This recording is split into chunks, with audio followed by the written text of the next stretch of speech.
G'day and welcome to another episode of Perth Property Insider. I'm your host, Jared Mann, and today this is going to be a shorter episode, but it's incredibly powerful, and I didn't want to stuff it out and make it a big blown out episode when what I'm trying to give you is a quality of my thinking and message, not quantity. And it really encapsulates, I guess, the reflecting that I've been doing on the mistakes that I've made in the past and how I'd go about doing things if I was going to approach it again from the beginning. And, also as I've gotten older, I'm seeing things completely different that I wish I could go back and tell these things to my younger self. So it's just take in the messages. Hopefully it'll help with your investing. I'm sure it will. Let's go inside. Welcome to Perth Property Insider, where you will learn how to grow your wealth and improve your life using Perth property. Our show is brought to you by Investors Edge Real Estate, the highly rated and award-winning property management specialists servicing the whole of Perth. Now, here is your host, Jared Mann. So should property investment be exciting? When I wrote the title for this podcast, I was contemplating, would anybody listen to something if I said that the best investing is not meant to be exciting, but mostly boring? Let me explain why you would want your investing to be boring. When I was younger, I treated my property investing like entertainment. It helped me get a real buzz and feel alive. I thought it was always great to be busy and active with my strategies that I was using, and because it felt like I was taking action and making progress. Oh, it felt exciting. I bought and sold a lot of properties, renovated, subdivided and built, joint ventured and made good money, but I also paid a lot of tax, and it was all very short-term thinking. Ironically, if I'd known then what I know now, I would have taken a lot more passive and perhaps boring approach, and I would also be a lot wealthier today.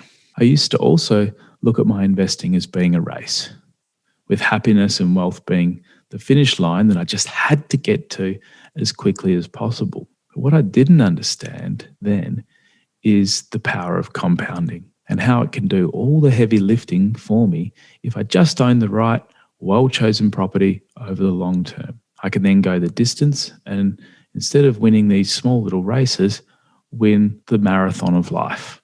So being focused on the short term, I tried to own lots of properties and having those, pub bragging rights where someone says, oh, how many properties do you own? Or, do you invest in property? And you can mention a large number. Yeah, that's always fun, but driven by mainly ego. And when I actually looked at what I did own, it was mostly lower quality properties that were chosen for their one-off renovations that I did or their development potential rather than their location and a proven history of long-term growth.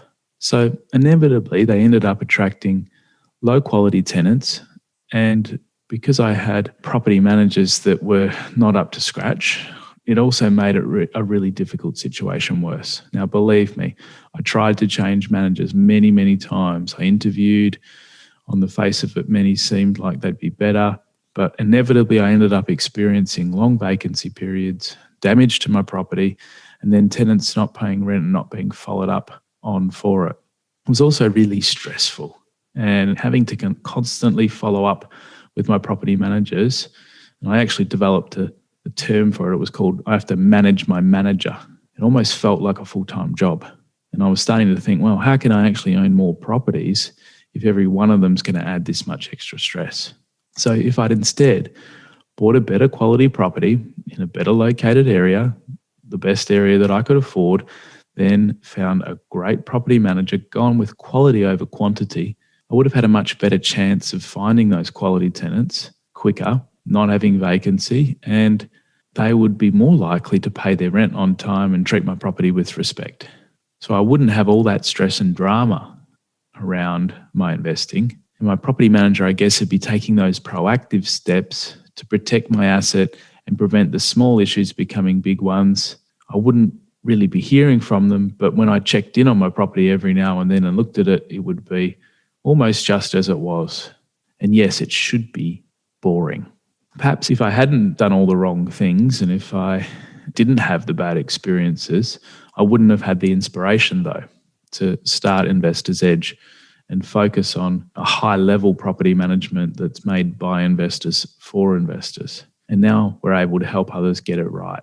Every single month, we have 10 to 15 new clients come to us for property management who have had such bad experiences, it really is mind-boggling that it still goes on. And it's more the commonplace and the norm than the exception. So they've either had trouble with their tenants or with their property manager or both. And in many cases, we're a last resort. They've contemplated selling their property because it's all too hard.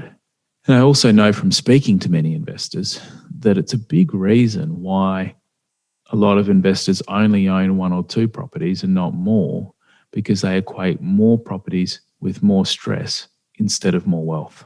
And that's a real shame. So it's no surprise I'm a bit biased to thinking that your property manager is one of the most crucial people on your team. And unfortunately, we're often the afterthought. And with a lot of the other professionals that are in your team, they may only service you once, like your finance broker. And then, they're not part of that ongoing journey as much. But with your property manager, it's essential because they're part of, they're with you every step along the way and really make the difference on whether your asset performs and your stress levels that you have. So it doesn't have to be stressful. By buying a quality property every 5 years or so, having the right property manager on your side, helping you hold this property for the long term and protect that asset without any hassles, then it's a hell of a lot easier. So don't use your investing for entertainment. Get a hobby instead.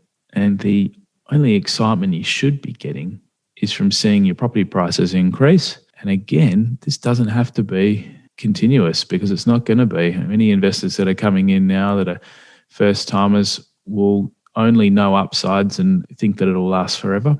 It won't. We'll be in this upside for 2 to 3 years, and then we'll have a downward period. And the last one lasted a while. It depends on how big this run up is as to how much we'll need to come off and let go of some steam on the other side. And we'll have some boring sideways in between each. It's a case of knowing that's ahead and expecting your investing to be boring for most of the time and hoping that it is too. So I'm not saying that I'm completely against renovation and development or buying in the lower areas, but you have to look at the larger picture of what it is that you're trying to create and go for the best way to create wealth, not just creating excitement or stress. I'll catch you on the next one.